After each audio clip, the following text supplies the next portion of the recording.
Olá, tudo bem? Hoje é uma quinta-feira de tarde, são 15 horas do dia 6 de julho. Amanhã é sexta-feira, dia da preparação, né?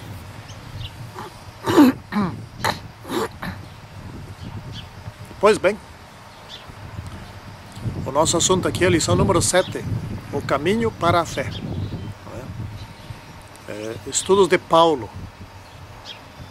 Santíssimo, poderoso Deus, esteja conosco nesse estudo para que possamos aprender muitas coisas, de muito mais que se poderia aprender, mas que nós possamos especialmente viver aquilo que aprendemos. Em nome de Senhor Jesus Cristo. Amém. Bom, eu vou até aconselhar para que vocês não fiquem no vídeo. O vídeo eu procuro fazer curto, eu procuro fazer 20 minutos, às vezes passa disso. Raramente é menos que isso, né? Mas eu não cuido. Bem no início eu cuidava.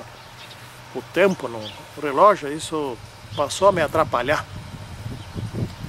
Eu sugiro que leiam o texto, o comentário escrito, né? Que nós procuramos detalhar, mas também não demais, né? Porque Paulo tem um estilo complicado de se entender, né?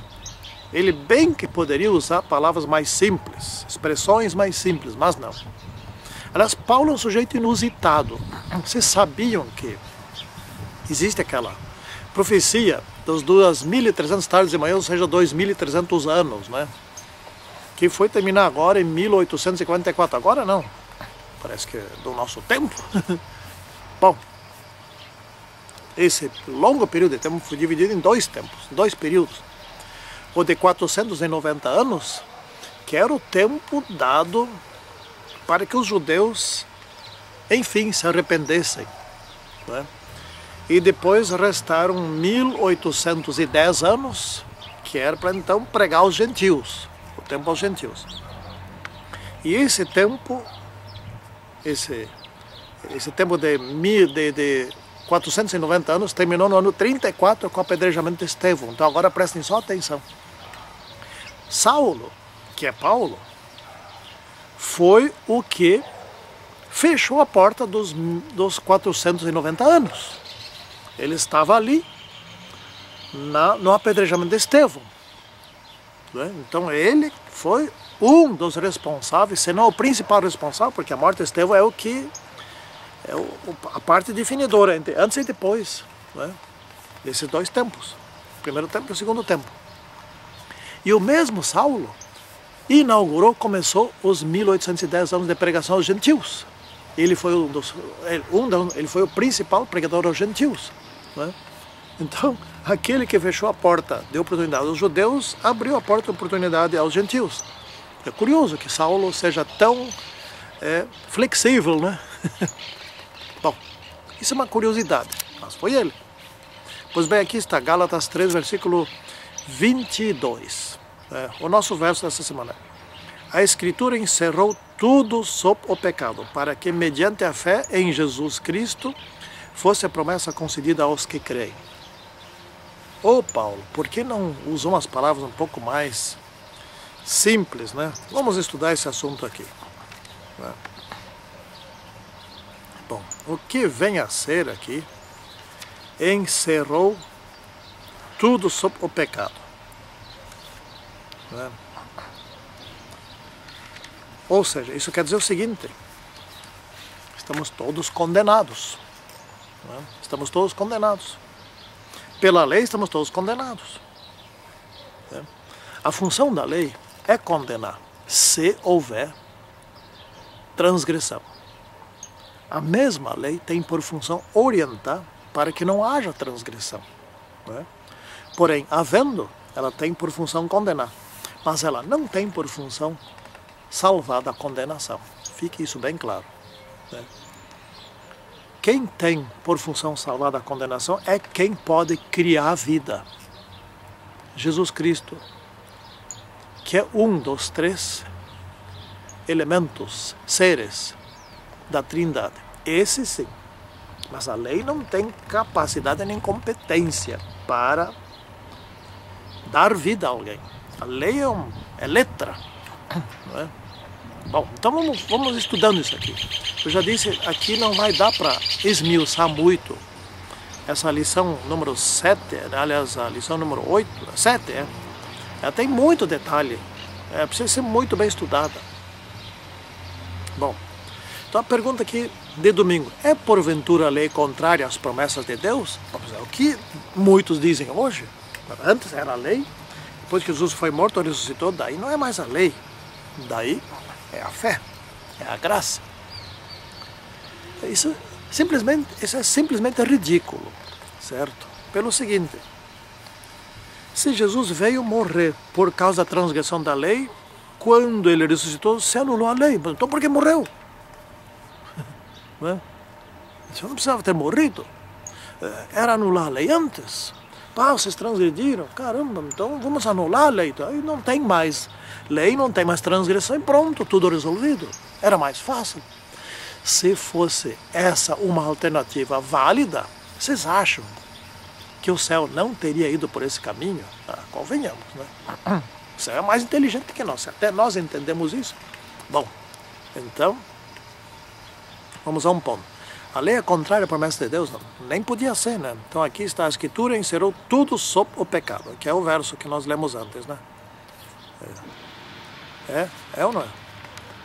Sim, é isso aí mesmo. Então tá bom. Bom, então, Deus, a lição até explica isso, não pode ser contrária a si mesmo. Eu até posso, porque eu sou falível, etc. Então posso numa conversa falar uma coisa e lá pelas tantas eu falo ao contrário. Isso é uma característica de pessoas falíveis, pessoas que erram. Quem erra comete erros, faz isso. Mas Deus não. Então Deus iria criar uma lei e depois, para resolver um problema, puxa, então vamos ter que eliminar a lei, então vamos criar agora uma outra opção aqui, um outro caminho, que é a fé. Então vamos esquecer a lei e vamos adotar a fé agora. A fé pela graça, né? Daí, Deus seria um Deus de confusão. Até o autor aqui escreveu sobre isso, né? Confusão. Deus estaria desempenhando diferentes papéis? Isso é simplesmente ridículo. A lei não pode ser contrária às promessas de Deus. Se Deus promete uma coisa, ele tem uma lei, e lá para tanto, então Deus não tem mais lei nenhuma, porque teve que anular a lei, daí vira o caos. Aliás, agora me dei conta de uma coisa, se a lei tivesse que ser anulada para se cumprir as promessas, ou então a lei tem que ser anulada para cumprir as promessas, ou as promessas têm que ser anuladas para manter a lei, se fosse assim, né? Seriam mutuamente excludentes, ou um ou outro. Não faz sentido isso. Então, se fosse assim, né, que reino Deus teria sem lei? Você consegue imaginar alguma coisa que funcione sem ter um princípio legal, sem ter uma lei? E, aliás, a lei de Deus é a lei do amor. Amar uns aos outros, Deus faz por amor, Deus mantém por amor, Deus salva por amor, etc. Tudo é por amor. Inclusive, nós não merecemos nada da parte de Deus, a não ser porque Ele nos ama. Então, a lei do amor, que é os 10 mandamentos, os 10 mandamentos explicam como que Deus ama e como que nós devemos amar uns aos outros, a partir de nossos pais, acima de tudo a Deus.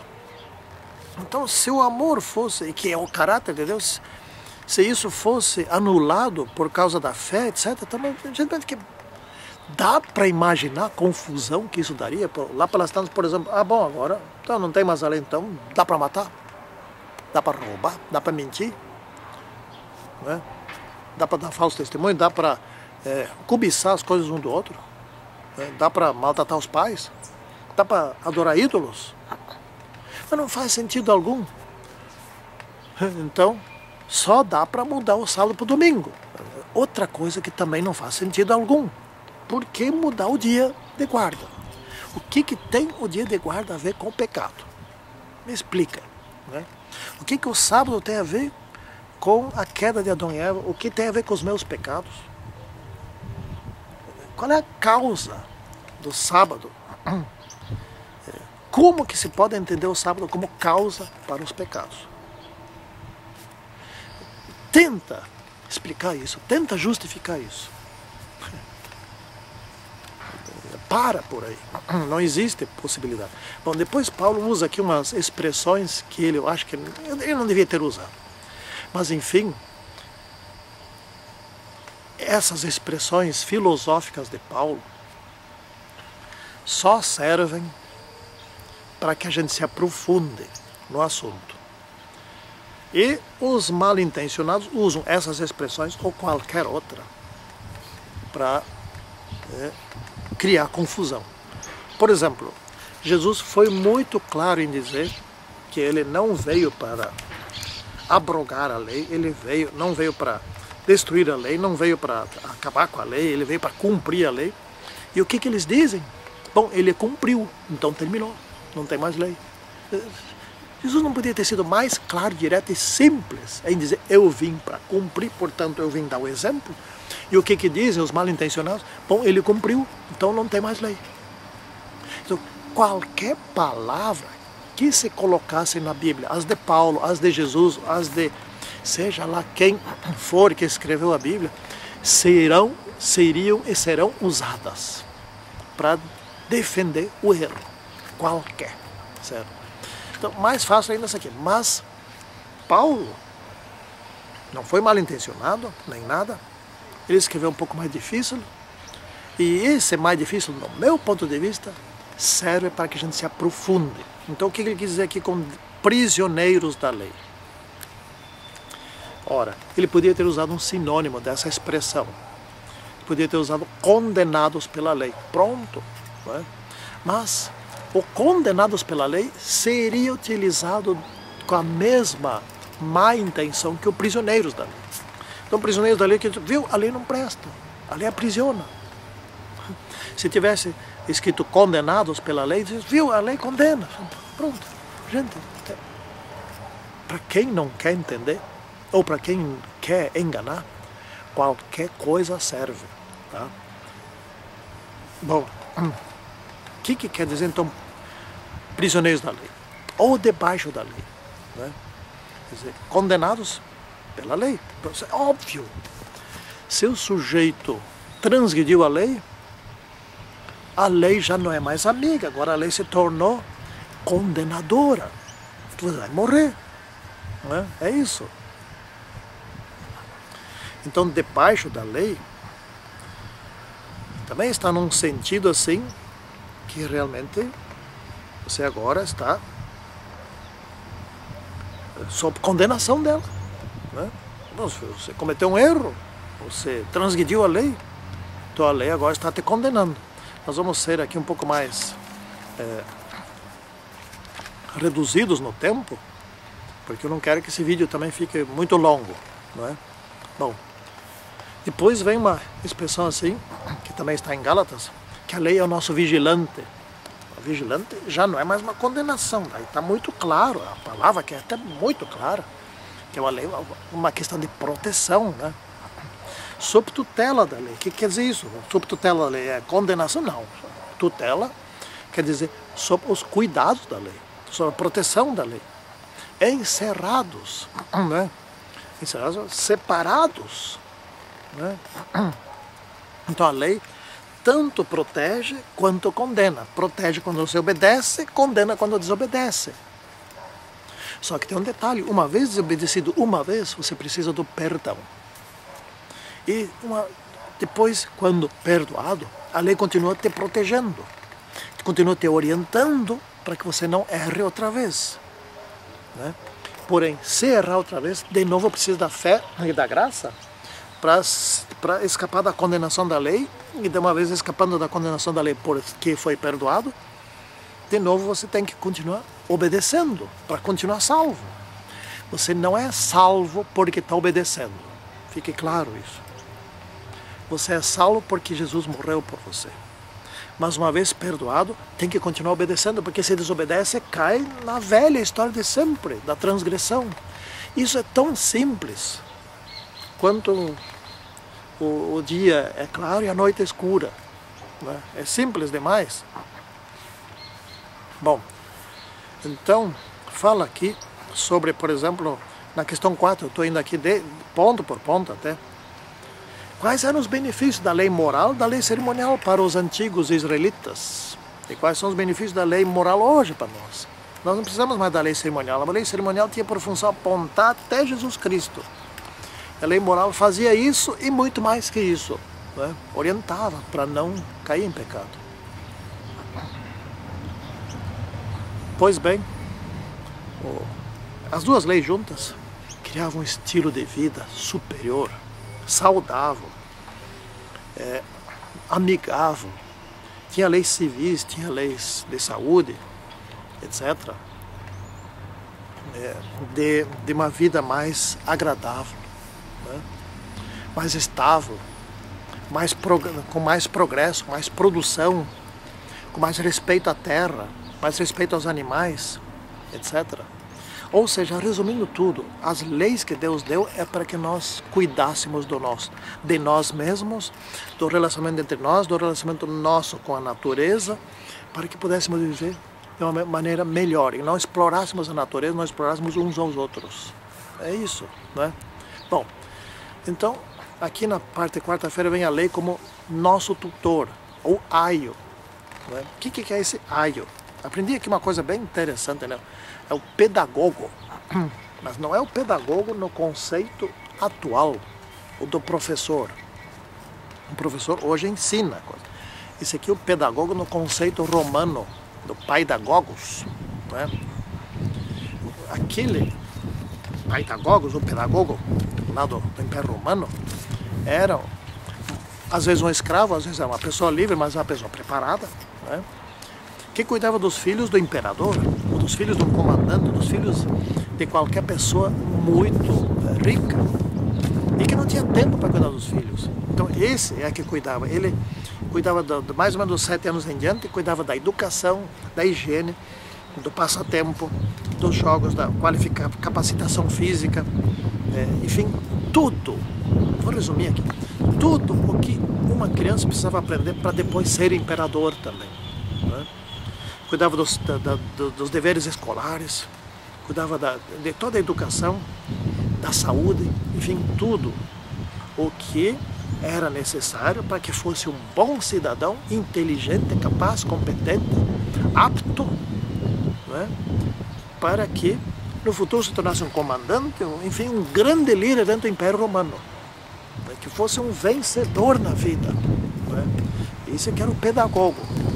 Bom, a lei tem essa função em relação a nós. Aqui Paulo acertou em cheio em usar essa palavra pedagogo.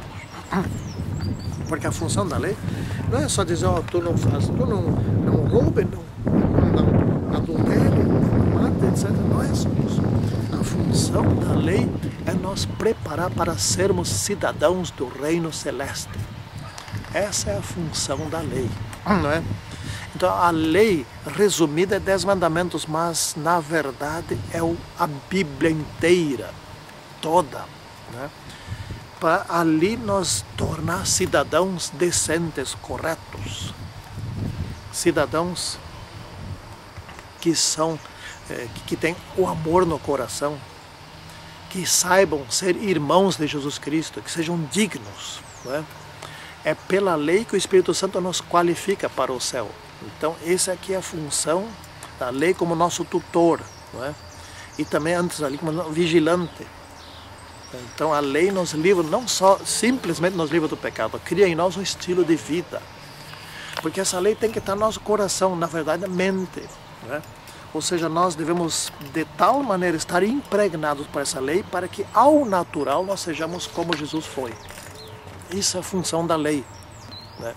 Porém, pecando, eu repito aqui, pecando, a lei vai dizer, infelizmente você agora perdeu a tua legitimidade, perdeu a tua natureza, agora você é um pecador, não serve mais para viver no reino do céu, vamos ter que tentar uma reformada, vai lá com Jesus agora, não é mais comigo, não é?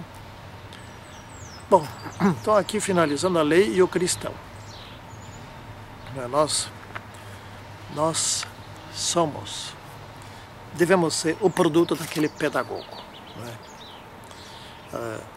Uma pessoa correta, pessoa sendo transformada pelo Espírito Santo. O Espírito Santo utiliza a Bíblia, especialmente a lei, o amor, para nos ir transformando, para nos ir santificando, né?